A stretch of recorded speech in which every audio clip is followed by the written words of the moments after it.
Hi అండి, ఎలా ఉన్నారు? బాగున్నారా? బాగుండాలని కోరుకుంటున్నాను. నేను మీ లక్ష్మిని. యాక్చువల్గా ఈరోజు అయితే వీడియోస్ కోసం అయితే వెళ్దామని చెప్పి అయితే స్టార్ట్ అవుతున్నాను, మళ్ళీ పడుకుంటున్నాను, స్టార్ట్ అవుతున్నాను, పడుకుంటున్నాను. నీరసం అయితే ఉంది. బట్ అయినా కానీ ఈరోజు వీడియోస్ చేయకపోతే ఇంకా వీక్ అంతా నేను ఇబ్బంది పడిపోతాననే కాన్సెప్ట్ అయితే వెళ్తూ ఉన్నాను అనమాట. ఆటోలో అయితే వెళ్తూ ఉన్నప్పుడు దారిలో పక్కనే చేలు ఒడ్లు అయితే మంచిగా రెడీ అవుతూ అయితే బాగా కనిపించినాయి. చల్లటి గాలి వేస్తూ ఉంది, పైరుగాలి అంటారు కదా అలా. సో ఆటో అతను అయితే ఒక్క నిమిషం అయితే ఆటో ఆపమని చెప్పేసి చిన్న క్లిప్ అయితే తీస్తూ అలా దారి మధ్యలో 2 అడుగులు అయితే వేస్తూ తీశాను. అది చూడండి, అసలు అంత మంచిగా వరి పొలాలు అలా ఊగుతుంటే ఎంత అందంగా ఉంది. ప్రజెంట్ ఇప్పటి వరకు అయితే అన్ని చోట్ల పొలాలు అయితే మంచిగా ఒడ్లతో అయితే ఉంది. ఇలానే ఉంటే బాగుండు, రైతులు హ్యాపీ ఫీల్ అవుతారు, పంటలు మంచిగా పండి అని అయితే అనుకున్నాను.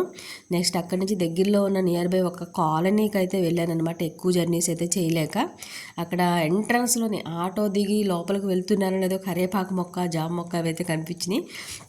అబ్బా ఎంత ఫ్రెష్గా అయితే ఉందని చెప్పేసి ఆకులు అయితే అక్కడ లోపల ఒక మామగారు ఉంటే ఆవిడ కనిపించారు. అప్పుడప్పుడు అటు సైడ్ వెళ్తాం అలవాటు అయిపోయింది కాబట్టి వాళ్ళంతా కూడా నాకు బాగా పరిచయం అయిపోయారు, ఏమ్మా అంటూ ఉన్నారు.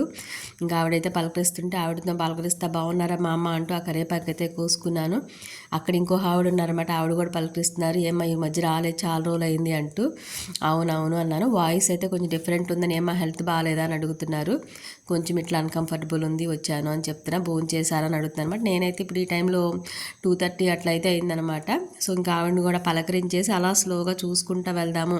ఇంకా మా అమ్మ వాళ్ళు కూడా ఒకళ్ళిద్దరు ఉన్నారు ఈ దారిలో, వాళ్ళని కూడా పలకరించేసి ఎలా ఉన్నారో ఏం చేస్తున్నారో చూసి వేరే రౌండ్ అయితే వేద్దాం అనుకున్నా. ఇవైతే బయట ఊడ్చుకోవడానికి, పల్లెటూరుల్లో అట్లా ఊడ్చుకోవడానికి ఈ చెట్లు, ఈ కొమ్మలు అయితే ఈ చెట్లు అయితే ఇట్లా చేసి ఇలా కట్ల కట్ల కడతారంట.